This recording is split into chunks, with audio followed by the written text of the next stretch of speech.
Guys, mabilis ba malubat ang battery ng cellphone mo? Kahit nakapatay, ay nababawasan pa rin ang percentage ng battery ng Android phone mo.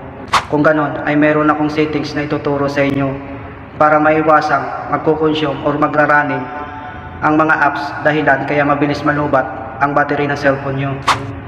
Pero bago ang lahat, kung hindi ka pa nakapag-follow, ay pakipindot po muna ang follow button sa tabi po ng aking pangalan. Kung nakapag-follow ka na, simulan na po natin. Para masimula na po natin ay pindutin lang po natin itong ating phone settings application. Pagdating po dito sa settings ng ating cellphone ay mag-scroll down lang po kayo at hanapin po natin dito ang about phone. Pagkatapos po ay pindutin lang po natin ito. Pagkatapos po ay hanapin natin dito at pindutin ang build number. Paalala po pala hindi po lahat ng cellphones ay parehas ang settings. Yung ibang cellphones po kasi ang nakalagay dyan ay version. Sa akin po kasi ay build number. Kapag po hindi nyo naman mahanap ang build number, ay mag-back lang po kayo sa settings ng inyong cellphone at i-search nyo po sa search engine. I-search nyo po ang build number.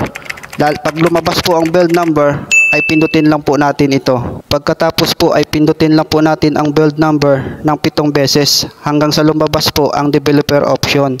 Ang sa akin po kasi ang nakalagay dyan, no need already developer. Ibig sabihin po ay napindot ko na yan at naka-ready na po. Pagkatapos nyo pong mapindot ng 7 beses at lumabas na po ang already developer, ay mag-back lang po kayo at pumunta po ulit sa settings ng inyong cellphone at hanapin po ang additional settings. Pag nakita nyo na po ang additional settings ay pindutin lang po natin.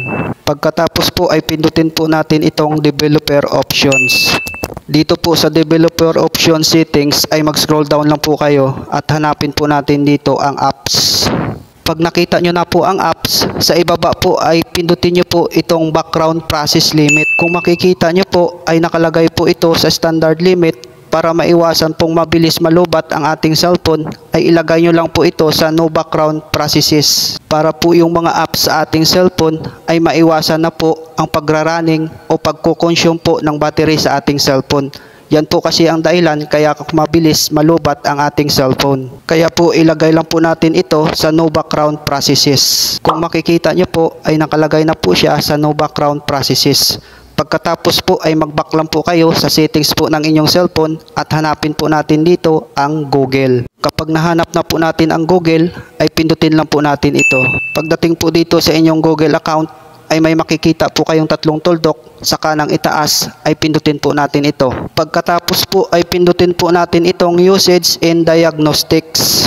Dito po ay kailangan na po natin itong i-turn off para sureball po na wala na pong apps na magrarunning or magko-consume po ng battery sa ating cellphone. Pagkatapos po ay balik po tayo sa settings po ng ating cellphone at i-search po natin dito ang battery. Pagkatapos po sa ibaba po ay pindutin po natin itong battery. Pagkatapos po ay pindutin lang po natin itong power saving mode. Pagkatapos po ay i-turn on nyo lang po itong power saving mode para sa ganun po ay makakatipid po tayo sa paggamit po ng battery ng ating cellphone. Kung makikita nyo po sa ibaba ay may nakasulat po kapag naka-turn on ang reduce screen brightness, set auto screen off to 15 seconds and disable background sync. Kung nagustuhan po ninyo ang video for today ay paki-share po ito at paki-follow na rin po ako.